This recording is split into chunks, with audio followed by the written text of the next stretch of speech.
आप सभी को बहुत बहुत नमस्कार। वास्तुशास्त्र के वास्तु टिप्स पार्ट 6 में मैं आप सभी का बहुत बहुत स्वागत करता हूं।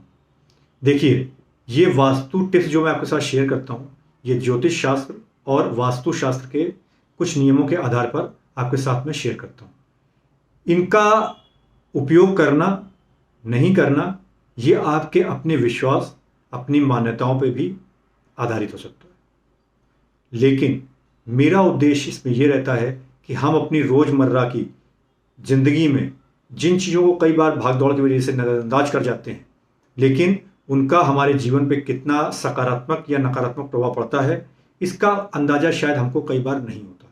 और उसी चीज़ के लिए मैं आपके साथ ऐसे पॉइंट शेयर करता हूँ जिसमें कि आप उसको रोज़ अपने पास आसपास महसूस करते हैं, देखते हैं। तो अगर आप उनको ध्यान में रख के उनमें कोई फ़ायदा लेना चाहें तो ले सकते हैं, जिससे आपके जीवन में सकारात्मकता का वास हो और सकारात्मक ऊर्जाओं का प्रभाव बढ़े।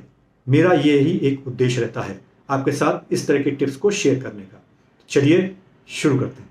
जी हाँ, पहली चीज़, खराब फटे पुराने जूते चप्पल। जूते चप्पल जो हैं वो संघर्ष को दर्शाते हैं। अगर आप अपने घर के अंदर फटे पुराने जूते चप्पल, पुराने चप्पल जूते जो आप उपयोग में नहीं ला रहे हैं, उसको रखे हुए हैं ना, तो उसको जितनी जल्दी हो सके अपने घर से बाहर निकालें। कारण ये होता है कि ये आपके संघर्ष में बढ़ावा कर सकते हैं। छोटे छोटे कामों में आपके मेहनत ज़्यादा करनी पड़ सकती है आपको, तो इसलिए ये नकारात्मक ऊर्जा इस तरह से आपको कहीं ना कहीं प्रभावित करने लगती है। दूसरी बात, टूटा हुआ फर्नीचर या गमले। अगर टूटे हुआ फर्नीचर और गमले आप अपने घर में रखे हुए हैं तो उसको बाहर कर दें। टूटे हुए फर्नीचर को अगर आप सही करा सकते हैं तो सही करा के उपयोग में लाएं, लेकिन टूटा हुआ फर्नीचर अपने उपयोग में मत लेते रहिए। इससे नकारात्मक ऊर्जा आपके घर के अंदर प्रभाव होता है, जिससे आपके घर के वातावरण को दूषित करता है, आपके पारिवारिक वातावरण को भी वो खराब करने की क्षमता रखता है।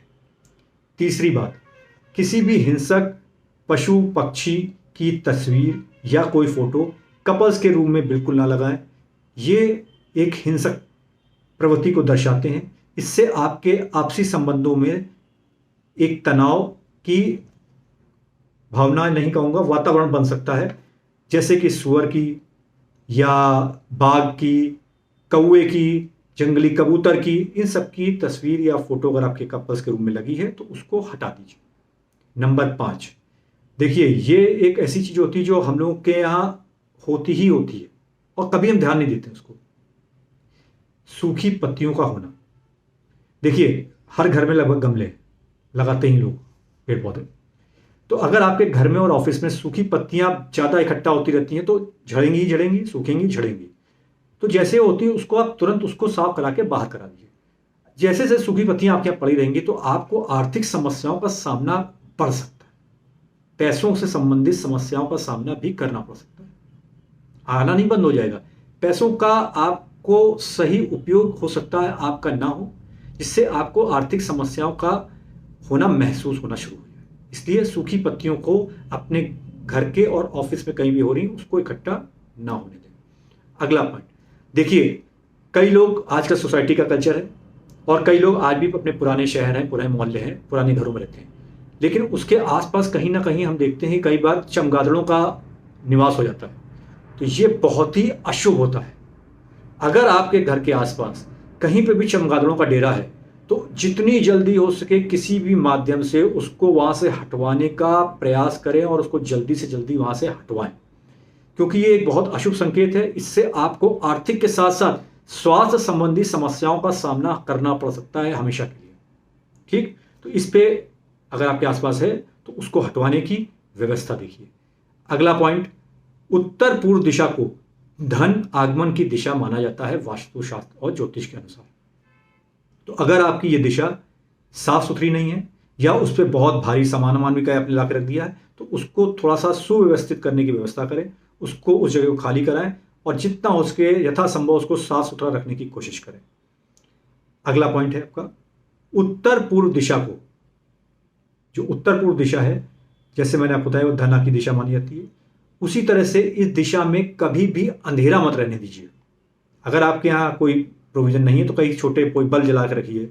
अगर लाइट प्रॉपर नहीं आती है रात को जब शाम के समय में, तो वहाँ पे एक छोटा सा बल्ब जला दीजिए, क्योंकि उत्तर पूर्व दिशा में अगर अंधेरा रहता है तो आपके परिवार के आपसी सदस्यों में मतभेद बढ़ने की संभावनाएं बढ़ जाती है। ठीक है, तो उत्तर पूर्व दिशा में अगर ऐसा है तो उसमें उजिला करने का कोई ना कोई रास्ता देखिए। दक्षिण दिशा को यम की दिशा माना जाता है, तो यथासंभव अगर संभव होता है तो उस तरफ दरवाजा और अपनी तिजोरी को ना रखें, अन्यथा आपको आयु और पैसे की हानि हो सकती है। अगला पॉइंट आपके लिए है, अगर घर में सकारात्मक वातावरण को और प्रभावित करना है, सकारात्मक वातावरण को और ज़्यादा आपको लगता है कि करना चाहिए, माध्यम कोई हो सकता है, तो उत्तर दिशा में मेटल का एक कछुआ रखिए।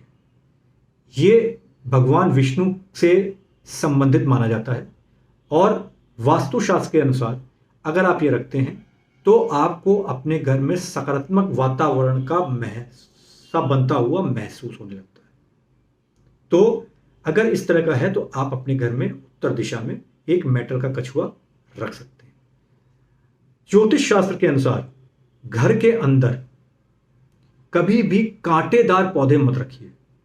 कांटेदार पौधे अगर आप अपने घर के चार दीवारी के अंदर रखते हैं तो ये आपके संबंधों में हमेशा एक तनाव या संबंधों में सामंजस्य को नहीं बैठने देगा, यानी असामंजस्य बनता हुआ महसूस प्रतीत होता रहेगा आपको।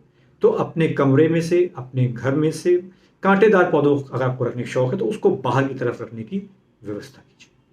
ठीक है, अब मैं आपसे आखिरी की जो बात करता हूं वो फिर से करूंगा आज। उसका कारण यही है, मेरा उद्देश्य यही है कि मैं और आप मिलकर ये जानकारी अपने और दोस्तों, यारों, मित्र, परिजनों, अपने खास लोगों को या जिनको भी हम जानते हैं समाज में, उनसे भी साझा करें, उनको फॉरवर्ड कीजिए, उनसे शेयर कीजिए, जिससे कि अगर वो इसमें से कोई भी चीज़ उनके काम आ जाती है और उनके जीवन में किसी भी तरह का सकारात्मक परिवर्तन होता है तो वो आपके लिए और कुछ हद तक मेरे लिए भी बहुत एक खुशी का और गर्व की बात होगी कि आप किसी के जीवन में किसी ना किसी रूप में उनके लिए मददगार प्रत्यक्ष या अप्रत्यक्ष रूप में हो रहे हैं।